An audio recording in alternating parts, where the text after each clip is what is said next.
Hi mayam, welcome back. Ngasi sa video na buong puro la Nasa ay video namse na ay nangaibani ay nupase ko. Pung ama iruzer ka thoe yam hazadoy mali masi yang minasi ko mayam. Oy. Yes. Tu hazatra. Yang Pung ama iruzer ubay saksi. 이 풍금 유지가 만약에 아이네 부터라 봐. 이 따라. Pung ahumdagi pung mari bo iruzer ba nupani ko se. Yang tu. Hari. Mina cake ama janinge hai yang tang bu cake ni mai kanadi. Deman same dori bu je aina janing bu cake si tawri adugi janja si iruzari ba. 야 하오라니 나나 거. 도이제. 근데 애는 발음 무시게 이거로 뭐. Sabana hotor albe. Muni holne lagi ambanate. Box store si sabana se ku kui yam ne ko order to bu se am ko injang delivery do. Ko to ba. Aina order to yu ko se kui man da hana pa mi ngai to gi bu je hu pa mak to su yaw ra. Asing.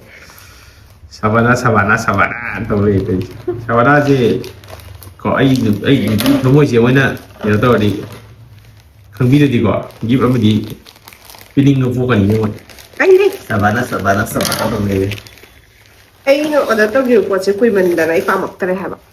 미련이 여기 보면 Injang cái. Ai no to yam to ma ne to. Ma sam sang à ni da. dia tegene Oh, ai ngau gì thì mỗi cái packing si dani. Mà sang à tên sẽ đã mất khẩu eo. Ai bột ngảm tiền ngô. Khói first ta. iPhone nó có xin bị quả ai cũng phải xem phát sẽ bị gì. 500원 선신 bro Ông có tặng ai chi. đi bro Oh, nó phạm để ai được đi. ai chỉ làm được Mà nó phạm để ai được. 강이 Ai hàng ai cũng phải tiền bớt xin được chỉ có phải lấy bên này mà, tôi phone gì mà nói bài rồi mình nó có ai. Anh bớt xí chơi lấy black color đó. nice Yam fazay. Hapaging mo di man ay phone dyan naman lay. Man phone ay naman kada man friend ông bên tôi gì rồi habis long number berapa dia Daga. Matang sina. Sige. Oh. Yan o lagi. Sige kana gada kang di. cái gì bộ má cái gì bộ Kung ga kuma saw budo jeans kumba. Adu kwang saw budo ji side ta jana ga ne. An haje daga. Kana tong na ba. Fiction han na ba. cái tay nè Yeng cái ai hong kong du saw ba. Mani yaw ai ba du. bắt cái này đâu Maman budi yang hong kam ni sama mu oram doi ma. nó lại thôn gì đó ok Yang hong man he ai tang ba lai jade ko. Tang ba lai ding hai lai ti. Dekat matang sina. Ya si quality si kharadi. Diamond gi bracelet. 이게 되면 돼 스미트가 mày Yang reflect toi ji. 야에서 못하가 야 Yang pik kwa ne. 기브라 소니 Eh phasay. 맞아 Ah. 그래서 nanti get ready with me dah sian Aduga. ya mai get ready with me dah sini semua kau ni source thang apa ni kau isi tu ni Aduga diamond gi bracelet ka chana na ba ko diamond ring. diamond ring wow this is very luxury dah Sina imanabi na lay bane ba ko. sana sih Mana lay si se free size oi bane. diamond non juga sana kalau kamu kau ni Imanabi lay bade yam phajana la adugi ai si chaw si ani oi. Set amom tang oina si basu yai ba ko. To I khut si phajat pang phajada ni pang phajada mante. oh betul sih Diamond gi bracelet amga diamond gi ring amo lay thoi ko. diamond nyata ni Si ri yam phajaba ni ko. nak ini Sina ne kanogi bogi sana ne lik ne adai khudop ne khuji ne loi suri bodi ini si bo se poi oh non ini macam bagi kayak tai kumari bagi sado aya ai sana pa me am lai re lak tara muki Karupati niya ko hizi. Emang sana awal sih. Yang pi neng tu. na wanda kano Sana tu dah. Masih sesuai dengan mak tu.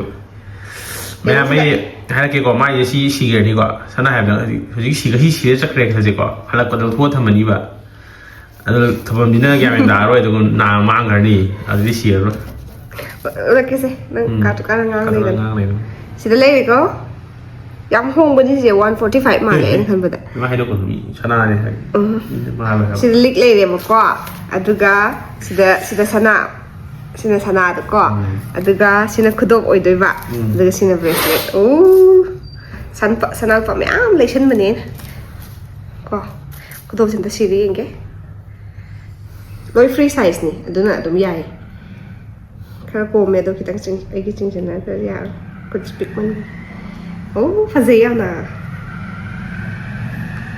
ꯀꯣ ꯑꯗꯨꯒ ꯁꯤꯁꯦ खर ꯀꯨꯏꯅꯗꯤ ꯆꯪꯒꯅꯤ ꯁꯤꯗꯣꯛ ꯁꯤꯖꯤꯟ ꯇꯧꯕꯗ ꯑꯩꯁꯦ ꯇꯧꯗꯣꯏꯅꯤ ꯐꯖꯩ ꯌꯥꯝꯅ ꯌꯥꯝ ꯍꯣꯡꯉꯦ ꯂꯩꯈꯤꯕꯅꯦꯕ ꯑꯗꯨ ꯀꯨꯏꯃꯟꯈꯤꯗꯅ ꯄꯥꯝꯃꯛꯇꯕ ꯄꯣꯠꯇꯣ ꯁꯤꯁꯤꯅꯦ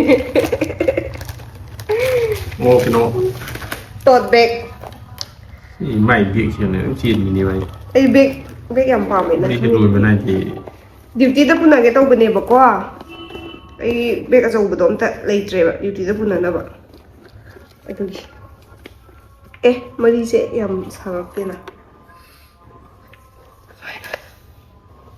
ꯃꯔꯤꯁꯦ ꯈꯤꯇꯪ ꯇꯦꯟꯕ ꯃꯥꯜꯂꯦ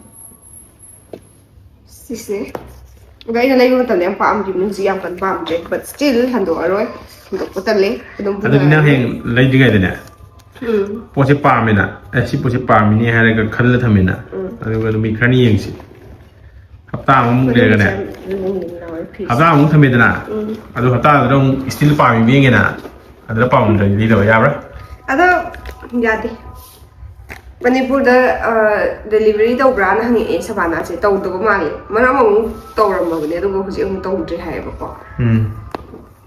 ꯑꯩ ꯃꯅꯤꯄꯨꯔꯗꯒꯤ ꯇꯧꯗ꯭ꯔꯤꯕꯅꯤꯅ ꯑꯩ ꯈꯪꯗ꯭ꯔꯦ ꯍꯧꯖꯤꯛ ꯅꯪꯅ ꯑꯃ ꯍꯥꯡꯉꯣ ꯁꯕꯥꯅꯥꯒꯤ ꯏꯁꯇꯣꯔ ꯑꯃ ꯍꯥꯡꯗꯣꯛꯑꯣ ꯑꯗꯨ ꯅꯪꯅ ꯗꯦꯂꯤꯚꯔꯤ ꯇꯧꯋꯦ ꯇꯧꯔꯒꯦꯔꯥ ꯅꯪ ꯐꯕꯨꯗꯤ ꯐꯖꯕꯅꯦ ꯁꯕꯥꯅꯥ ꯉꯥꯎꯖꯕꯅꯤꯅ ꯇꯧꯔꯒꯦ ꯑꯩ ꯄꯥꯝꯃꯦ ꯅꯪꯒꯤ ꯕ꯭ꯔꯥꯟ ꯑꯃ ꯍꯥꯡꯗꯣꯛꯑꯁꯤ ꯁꯕꯥꯅꯥꯒ ꯃꯥꯟꯅꯕ ꯌꯥꯔꯦ ꯀꯦꯛ ꯁꯦꯝꯃꯁꯦ ꯀꯦꯛ ꯁꯦꯝꯗꯣꯏꯅꯤꯀꯣ ꯑꯩꯒꯤ ꯅꯨꯄꯥꯅ ꯃꯌꯥꯝ ꯌꯦꯡꯃꯤꯟꯅꯁꯤ ꯑꯩ ꯐꯣꯟꯗꯣ ꯁꯤꯗ ꯂꯩꯔꯦ ꯁꯤꯒꯤ ꯀꯣꯚꯔꯁꯦ ꯍꯧꯖꯤꯛ ꯂꯧꯕꯗ ꯍꯥꯞꯄꯛꯀꯦꯀꯣ ꯍꯧꯖꯤꯛꯀꯥꯟꯁꯦ ꯑꯩ ꯕ꯭ꯂꯦꯛ ꯌꯥꯝ ꯄꯥꯝꯃꯦ ꯑꯃꯨꯛ ꯀꯣꯚꯔ ꯀꯥꯁꯦ ꯐꯖꯔꯦ ꯂꯩ ꯑꯃ ꯆꯤꯌꯦ ꯐꯖꯔꯦ ꯐꯖꯩ ꯌꯥꯝ ꯐꯖꯔꯦ ꯑꯗꯨꯗꯤ ꯑꯣꯀꯦ ꯌꯥꯔꯦ ꯌꯥꯝꯃꯦ ꯄꯣꯠꯁꯤ ꯁꯤꯃꯥꯏ ꯌꯦꯡꯉꯨ ꯌꯥꯝ ꯂꯩ ꯄꯣꯠꯄꯨꯗꯤ ꯌꯥꯝꯖꯗꯦꯀꯣ ꯑꯗꯣ ꯄꯩꯁꯥꯗꯤ ꯌꯥꯝ ꯌꯥꯝꯃꯦꯀꯣ ꯂꯥꯛꯃꯨꯛꯀꯤꯅꯤꯀꯣ ꯇꯧꯔꯤꯁꯦ order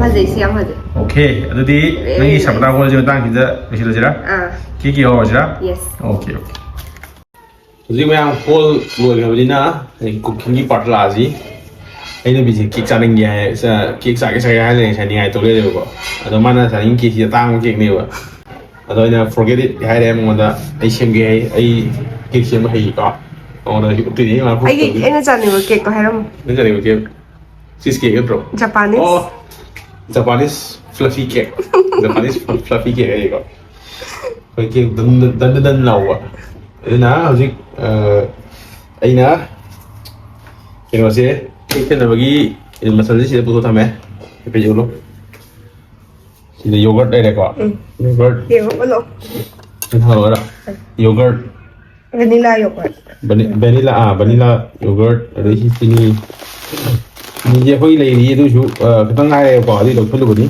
sini đây đấy sini na mai ta đây này ingredients से मरी खतंग चंगे को mari ama ni hum này đấy si yerum ga ma yerum mai da ne chini ga kano ga sigi vanilla yogurt se yogurt mari je sini ga cake chadu ni sarang se sarang ni tu si ai gan da de tu gi sini man da ko ai ngai bangam de dire ko ma kon bro gi ek ka kano si yerum mo ke yerum kano si con khai tàu uống được tàu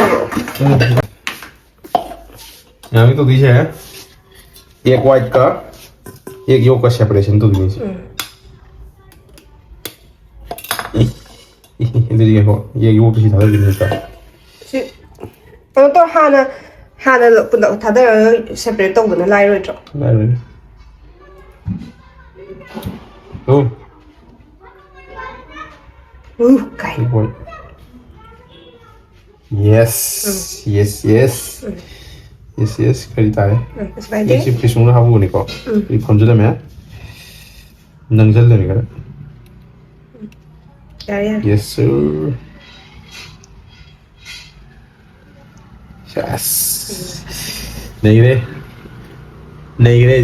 Mission gray. Sini. Ko master chef ki. In the hands of master chef. That's the hand magi mo kaya to ko. Okay. Sao Jadi bán rồi đấy. Mày na to egg white ka sige yolk sige tongan na lang pho thame. 마탕기 스티브시나 이 이름지다 이 요거트 하트니 거 요거트 와우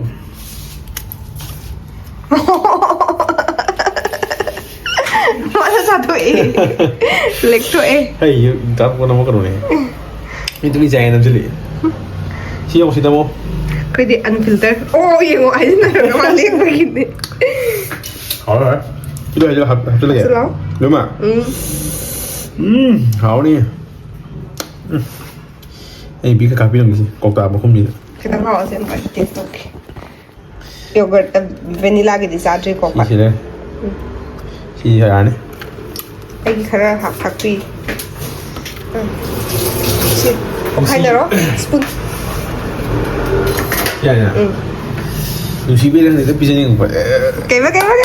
Nusi bilang itu bisa nih apa oh om jauh Mana hai ne, mana ada di ne, mi jawab kap tekan di, am tahu je lo, mi jawab kap tekan di masa awal lo ini kali, tapi tiba dah ini, mi si bisa nih gua pakai cumra, asal tak kaya deh, Kamu saya ada sih kira apa nih?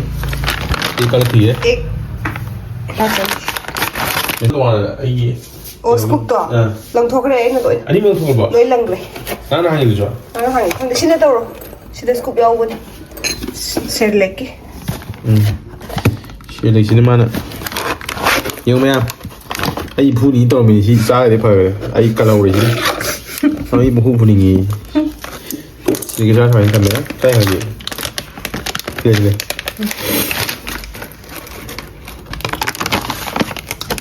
Kenapa ni kau? kayak hap tu nak ni lah, Ini mau apa ya kamu? Amma, ni, kayak ke? ini ni agak drop, oh no. Mau apa? Nah, paham tu bila mana soal ni ni kau? Kau tu kayak ke? Asal tak kaya lo tu ke? Si semuanya tak kaya ni kok. Tapi yang tu kau mana? Tapi Semuanya tak kaya tham gre. Aduga macam di step na. Si asyik boleh sih je kerja apa kan mau ini ama electric mixer tu teraga kuna tau pai raga tau tu. mana? Hoi aduga teraga tap na apa hai ni ba hum thong na. Kisah ni kisah. Ado khoi di lei tie bo ko tu grinder da tu. Ah, betul jadi kayak kata kata ni. Grinder tak tu kita. Kau masuk lagi apa? Ni tengah tu. Ya? Saya rum tu dah macam ni. Terus. Jadi kita sebenarnya deh. Ye kuat ke sini kita kudo. Aduh sih jika Sedih nak kalau. Sedih nak kalau tu Pom kapal mandre. Pom kapal. Grinder da tu boyo man. Sebenarnya deh. Aduh jus sih oke hal ni. Ya bahagia kan ni kau. Sih hal lagi. Aja lagi. Macam ni. Mix orang je. Kau so aham bersih beli kok. Kemarin tak ada luput. Yes. Ore kau kaja. Kaya lagi.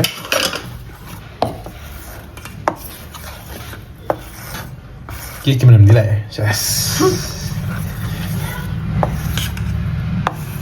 Kita mau kaya. Yang sila dah. Sudah hari lagi kau. Kau benda apa ni sih? Ni yang ini saya kena video yang macam sawo ni. As video na sa uman mo. Sini kampur ni.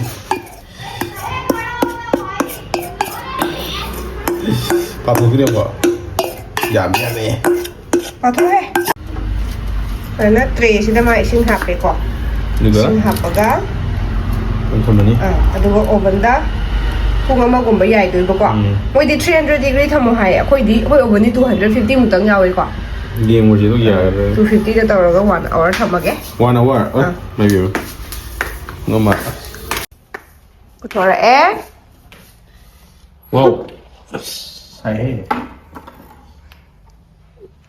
ꯑꯩꯈꯣꯏꯒꯤ ꯑꯣꯚꯟꯁꯦ ꯃꯥꯜ ꯐꯪꯁꯟ ꯈꯔ ꯊꯣꯛꯑꯦꯀꯣ ꯃꯔꯛꯇ of ꯑꯃꯨꯛ ꯇꯧ ꯂꯩꯔꯝꯃꯦ ꯑꯗꯨꯒꯤ ꯐꯖꯅ ꯇꯥꯗꯕꯒꯤ ꯑꯩꯈꯣꯏ ꯑꯃꯨꯛ ꯁꯨꯃꯥꯏꯅ ꯑꯣꯟꯊꯣꯛꯑꯒ ꯑꯃꯨꯛ ꯌꯥꯏ ꯃꯇꯝꯒꯁꯦ ꯃꯊꯣꯡ ꯃꯔꯝ ꯈꯪꯗ꯭ꯔꯦ ꯋꯥꯎ ꯌꯦꯡꯉꯒꯦ ꯖꯄꯥꯅꯤꯁ ꯐ꯭ꯂꯐꯤ ꯀꯦꯛ ꯃꯁꯛ ꯐꯥꯎꯗꯤ ꯃꯥꯜꯂꯦ hari pedi bodo still ꯌꯥꯔꯝꯃꯅꯤ ꯈꯥꯏꯔꯣ ꯌꯦꯡꯉꯁꯦ hai ko ꯁꯤꯅ ꯇꯩꯊꯣꯛꯑꯣ ꯉꯥꯛꯇ ꯆꯣꯠꯈ꯭ꯔꯦ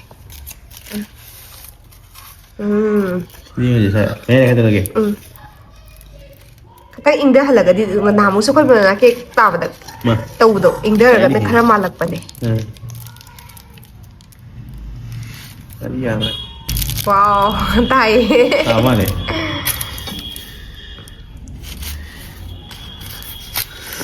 ꯈꯤꯇꯪ ꯁꯣꯐ ꯐ꯭ꯂꯐꯤ ꯑꯣꯏꯕ ꯈꯔ ꯋꯥꯠꯄ ꯃꯥꯜꯂꯦꯀꯣ ꯑꯩꯈꯣꯏꯅ ꯀꯩꯅꯣꯗꯣ Mah tadi ya.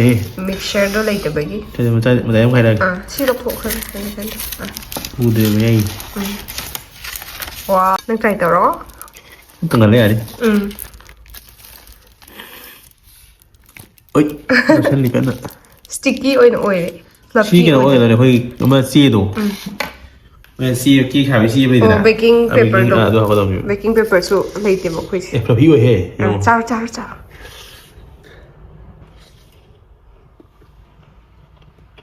ꯍꯥꯎꯕ꯭ꯔꯣ ꯍꯥꯎꯇ꯭ꯔꯕꯣ Aku saya lagi. Mohon. ꯌꯥꯝꯗꯤ ꯁꯥꯔꯤ ꯃꯩ ꯂꯧꯊꯣꯛꯑꯒ ꯆꯥꯏꯁꯦ Oi. ꯍꯣꯏ ꯑꯩ ꯑꯝꯇ ꯆꯥꯒꯦ Enggak betul. ꯈꯔ ꯏꯪꯅ ꯆꯥꯕꯅ ꯐꯗꯧ ꯃꯥꯜꯂꯤꯗ Enggak jadi mahal tak mulu dia.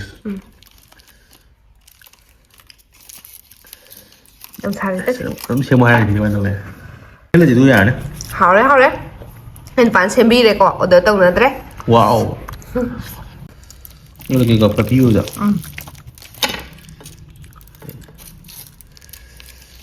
Kano ya? Ini minum boleh lebih.